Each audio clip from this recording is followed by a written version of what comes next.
Akkam jirtu? Har'a kiriiptoodhaan akkamitti akka kooyinii bitannu kan isinitti agarsiisu ta'a jechuudha.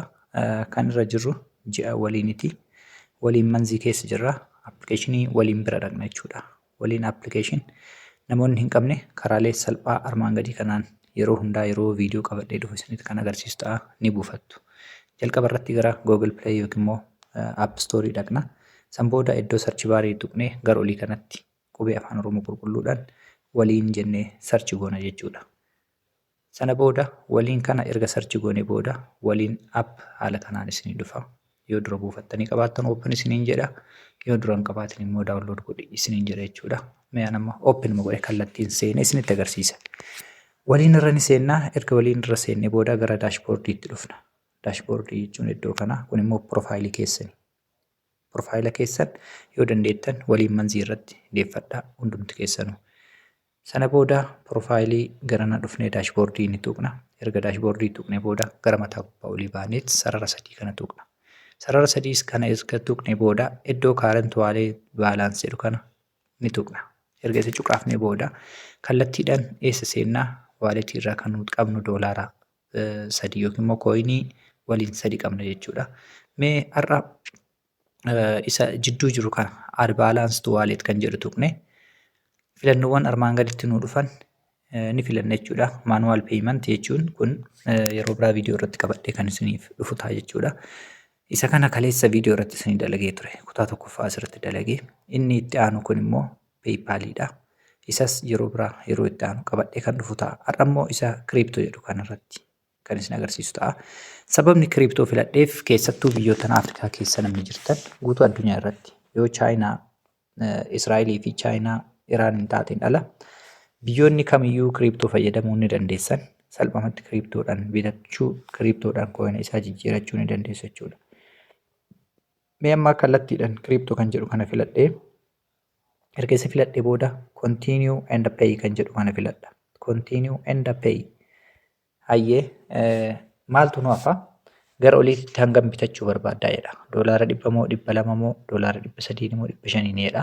Isin yoo barbaaddan doolaara tokkollee ni dandeessu, 10 ni dandeessu, 100 ni dandeessu jechuudha. Mee amma doolaara 50 bitee kan isinitti agarsiisu ta'a jechuudha. Kooyinii waliin doolaara 50 akkaataa itti bitan viidiyoo kanarratti kan isinitti agarsiisu ta'a. Asitti doolaara haga barbaaddanii barreessitanii jirtu. San booda kiriiptoo kan jedhu kana as biratti barreessitanii jirtu jechuudha. Egaa isa filattanii booda continue and pay kan jedhu tuqna. Sana booda wanni isin sirriitti hubachuu qabdan kiriiptoo keessatti waaletii kiriiptoo irraa yeroo tiraansaakshin gootan yookiin immoo yeroo tiraansfarii daddabarsaa yookiin mallaqa tokko gara tokkootti daddabarsuu yaaddanitti jechuudha. Neetwork waan jedhamu jira. Neetworkiin isaa sun fakkeenyaaf asitti maal jedha doolaara 50 USD bituu heddaa USD tiidhaan TRC20 filadhuu naan jedha. Lowest fi gadi aanaa maal jedha as biratti tiroonii yookiin immoo tiroon neetworkii tiroonii ta'e TRC20 kan jedhamu isa kana TRC20 kan jedhamu kana filadhuuti tirooniidhaan kan kaffaluu qabdu doolaara 50 immoo kan erguu qabdu naan jedha.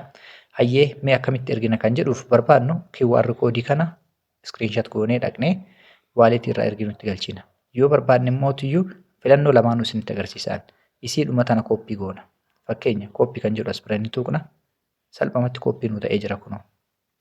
Kooppii nu ta'ee jira. Yoo barbaaddan immoo isiidhuma tana screenshot goona. Anamma filannoo lamaanuu salphatti isinitti agarsiisa. Na hordofaa. Screenshotis godhee jira. Amma kallattiidhaan eessa dhaqa? Waaletiiwwan onlaayinaa, waaletiiwwan kiriiptoo kiyya bira dhaqa jechuudha. Waaletiiwwan kiriiptoo qabu keessaa waaletii akka Binance qabaa, Bybit qabaa, MX qabaa, Getaayoo qabaa, OKX qabaa, Bitgeetiin qabaa, Phantom Wallet, Trust Wallet kanneen keessaa KuCoinis biyyoottan isin jirtan irratti kan isin dalaguu danda'u. Hedduun isaanii jira jechuudha. HTX faa, Nexon faa jira.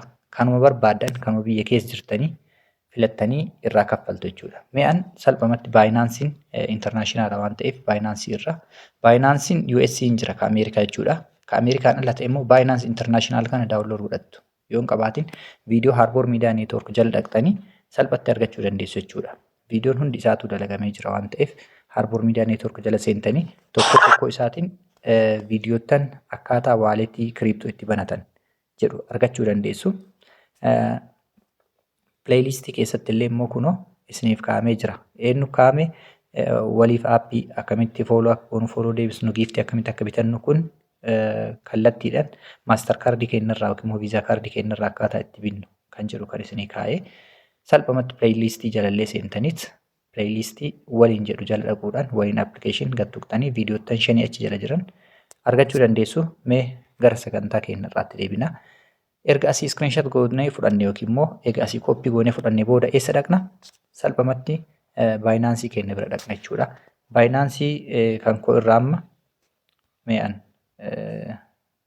salphumatti asirraa akkaataa itti doolaara ergu isinitti agarsiisu. As bira ni dhufna. Send kan jedhu kana tuqna jechuudha. Send kan jedhu kana ni tuqna erguudhaaf jechuudha. Kan achi koppii goonee finnee ni jira. Asitti immoo maal filannaa? Send to Binance user lakkisaaf hin barbaanne. Withdraw crypto kan jedhu argitanii crypto kan jedhu kana filattu jechuudha. USD kanas hin filatina. Dogongoraan gara biraatti isin harkaa erguu danda'a waan ta'eef. P2P trading waan biraatiin illee kan filanna amma sendii akkuma tuqneen filannoo inni nuuf fidu keessaa withdraw crypto kan jedhu filannaa. Mee crypto kan jedhu tuqee jira. Gara mataa gubbaa olii kanatti dhufnee iddoo search baarii kanarratti USDT jennaan. USDT haala kanaan search goone. Sana booda USDT inni nuuf fidu san isii tana jechuudha. USDT jennee ka search goone kana maal nuuf fida? USDT ka jedhu kana nuuf fida. Gadi tuqna ni filanna. Erga isa filannee booda salphumatti maal goona? Adreesii san kan koppii goone yookiin immoo kan screenshot goone iddoo kana tuqne kunoo isii roga afurii tana tuqne as finna jechuudha. Gaalarii keessa dhaqnee gaalarii keessa seennee gaalarii keessa iddoo gadii kana tuquudhaan QR koodii screenshot goone san finna. Fakkeenya naa fudhatee jira kunoo. QR koodii screenshot godhe san salphumatti fidee adreesii asitti naa galchee jira.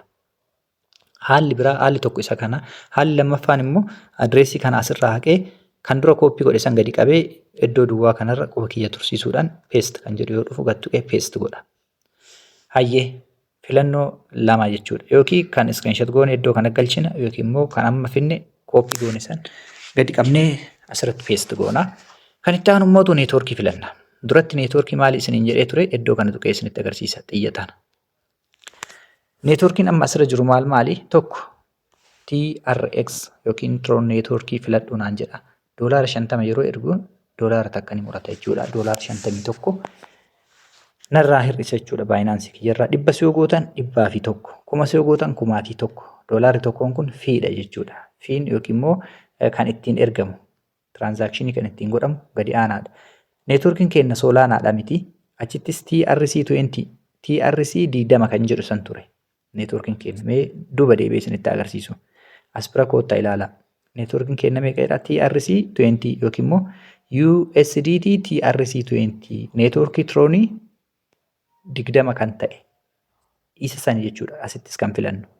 Isa kana Solana hin filannu, BNB hin filannu, Binance Smart Chain hin filannu jechuudha. OPBNB, Aptos hin filannu, Ethereum hin filannu, kanneen miti jechuudha. Isaan kunniin neetwoorkiin hedduudha waan ta'eef dogongortanii immoo Tron neetwoorkii illee hin filatinaa wal fakkaata waan ta'eef Tronii fi Toniin gargari waan ta'eef kan filannu kami ammallee TRC20 dha. Gadi tuqna ni cuqaafna neetwoorkiin keenya maal ta'ee jira? BNB osoo hin ta'in Tronii USDT TRC20 nuuf ta'ee jira jechuudha. Sana booda doolaara gam barbaannu san asirratti barreessina.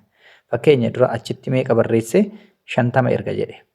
Asitti meeqa ta'anaan jedhe 49 ta'anaan jedhe. Kanaaf maal goona 51 goonee barreessinaa jechuudha asirratti. Gaafa kana doolaarri 50 qulqulluun achi nuuf dabra doolaarri tokko kun as biratti neetwoork fee jedhee doolaara tokko muratee jira jechuudha. Kun asitti nu barreessa neetwoork fee.